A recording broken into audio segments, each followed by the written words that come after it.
When was the first time that you went viral and you felt like DJ Vlad was what everybody was talking about during that? We've all had these couple of days storms where it's like, holy shit, like, you know, because for a while you're building and building, you're steadily building your content, building up your name, and then all of a sudden there's always just a fucking typhoon. Oh man, there's just so many. I think the one time that I went viral, I guess by today's standards, was probably like the Soulja Boy interview, which turned into the Soulja Boy challenge.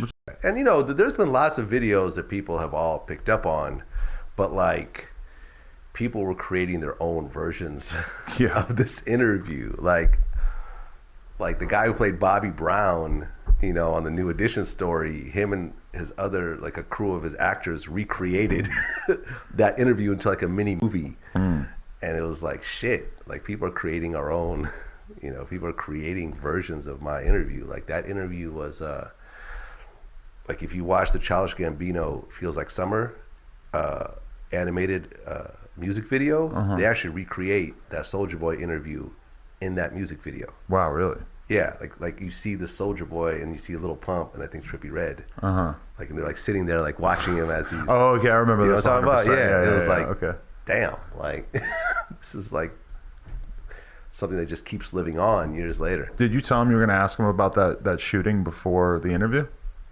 We just sat down and just did it. Was there any sort of sense that he might be upset about the idea of having to talk about that? I don't go into interviews wondering if a person's going to be upset about the questions. Sometimes. When there's certain things that you want to ask about that you, like, you know, there's a rapper that I might be interviewing very soon who allegedly has been robbed a couple times in recent memory. Pretty, like, tough dude. I'm not really, you know, I'm a little bit worried about what might happen when I start to say, well, I heard this happen, I heard this happened.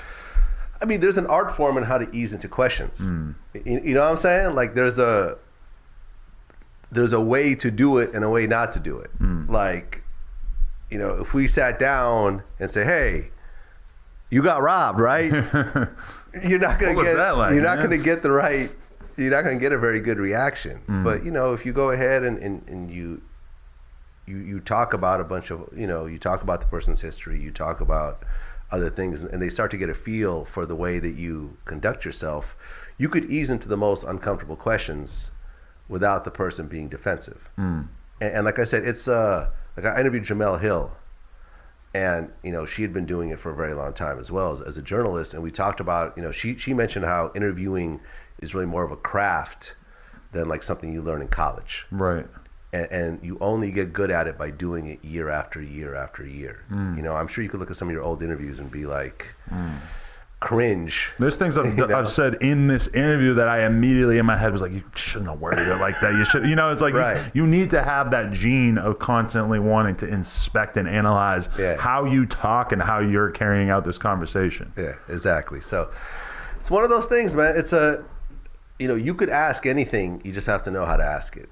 And, you know, I mean, listen, there's stuff that I didn't ask certain people that I just didn't ask for whatever reason, but most times I kind of, you know, the game plan that I lay out is what I usually follow through on. When you saw Ebro making those comments to Kodak Black about his rape case, how did you think about the way he handled that?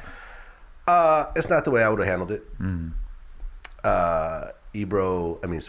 Kodak Black has an open case, so it's very touchy. You know, I try not to talk about people's open cases. You could look at like the interview I did with the baby, and you know, at this point, the whole now it's resolved. Yeah, the whole shooting thing is resolved, which we thought it would be, but at the time, it wasn't. Because if he says something a little bit messy on camera with you, that could all of a sudden be brought up in court easy. Right. Like probably would happen if he said something. We contacted the police department ahead of time to see where they were with the case. Oh, wow, okay. You know, I mean, like we did our due diligence.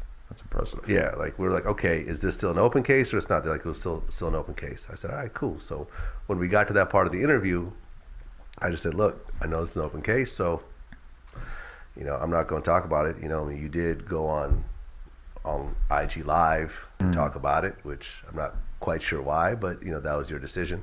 But I'm not going to add to whatever you've already said, because you know, contrary to popular opinion, like I'm not trying to have anything in an interview be used in a court case. And I'm not trying to have a situation where something was said that could ultimately hurt the person later on. And there's lots of people who want to do interviews with us, with people who are, you know, awaiting trial, and because they just want to get their story out. But it's like, nah, this is, you know, you should listen to your lawyer.